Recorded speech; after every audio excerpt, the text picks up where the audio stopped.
हिंदुस्तान एक ऐसी सरजमी जहां हर रंग, वर्ग, धर्म और संस्कृति के फूल खिलते हैं। इसी धरती पर ऋषि मुनियों ने, सूफी संतों ने जन्म लिया, इसे समृद्ध बनाया और मानव समाज को इंसानियत का पाठ पढ़ाया। ऐसे ही एक सूफी संत हजरत बाबा ताजुद्दीन की सरजमी नागपुर शहर का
रूप से जाने जाते हैं, Ashfaq Ahmad consultancy services private limited. आज हम ताजबाग को नए अंदाज में खड़ा देख सकते हैं। अपने बेहतरीन अनुभव और विशेषज्ञों की टीम के साथ संस्था ने काम शुरू किया। महाराष्ट्र सरकार, प्रशासन और ट्रस्ट से मिले लगातार सहयोग से काम आगे बढ़ता गया। ताजबाग आधुनिक और प्राचीन वास्तुकला के मिश्रण का उत्कृष्ट नमूना है। इसके सौंदर्यीकरण का कार्य इस्लामिक तथा ईरानी वास्तुकला से प्रेरित है। जब इसकी रचना पर काम शुरू हुआ तब सबसे बड़ी चुनौती थी मुख्य मजार शरीफ को और उससे लगकर स्थापत्य को बिल्कुल भी आंच ना आए। दरगाह शरीफ का विशाल मुख्य प्रवेश द्वार, जिसे मरकजी दरवाजा भी कहा जाता है, सैंडस्टोन, मार्बल और सेमी प्रेशियस स्टोन को मिलाकर बनाया गया है। दरवाजे के मेहराबों के ऊपरी हिस्से पर अरबी की आयतों को हाथ से उकेरा गया है। द्वार के दोनों मेहराबों के बाहरी पत्थरों की कटाई कर सफेद संगमरमर का जड़ाव काम किया गया है।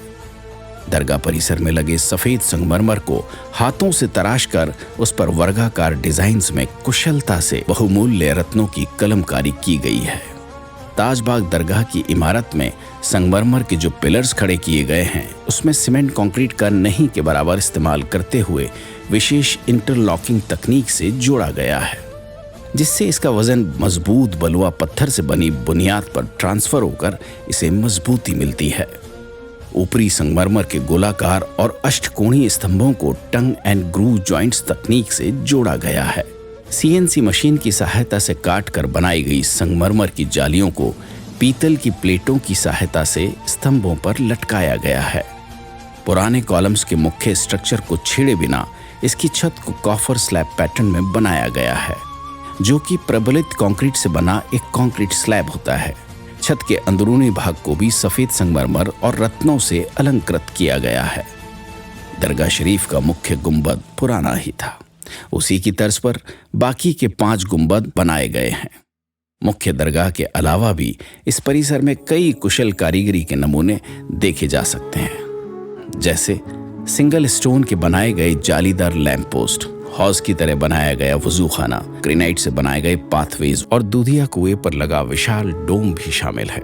मुख्य दरगाह के अलावा इस परिसर में अन्य भवनों का निर्माण भी किया गया है। इनमें मुख्य तौर पर शामिल है कमर्शियल कॉम्प्लेक्स का निर्माण। इसका निर्माण परिसर के दुकानदारों को जगह दिलाने के और ट्रस्ट के लिए एक नियमित आय का स्रोत स्थापित करने के उद्देश्य से किया गया है। इस शॉपिंग कॉम्प्लेक्स में सामुदायिक भवन भी शामिल है। इसके अलावा परिसर में पार्किंग, उर्स मैदान, श्रद्धालुओं को रहने की सुविधाओं का इंतजाम, लंगर के लिए रसोई घर और लंगर खाना बनाया गया है। दरगाह के निर्माण की नक्काशी के लिए राजस्थान से कार्विंग आर्टिस्ट, जड़ाऊ काम के लिए आगरा से कारीगर लाए गए। ताजबाग दरगाह आधुनिक और प्राचीन वास्तुकला के मिश्रण का एक बेहतरीन नमूना है। NIT, NMRDA, दरगाह ट्रस्ट और अशफाक अहमद कंसल्टेंसी सर्विसेज, इन सभी की एक सूत्रता से नागपुर का ताजबाग आज बड़ी शान से मुकम्मल हो पाया है, जो हमारे सामने है, जिसकी आज पूरी दुनिया से आने वाले ज़ायरीन तारीफ करते नहीं थकते।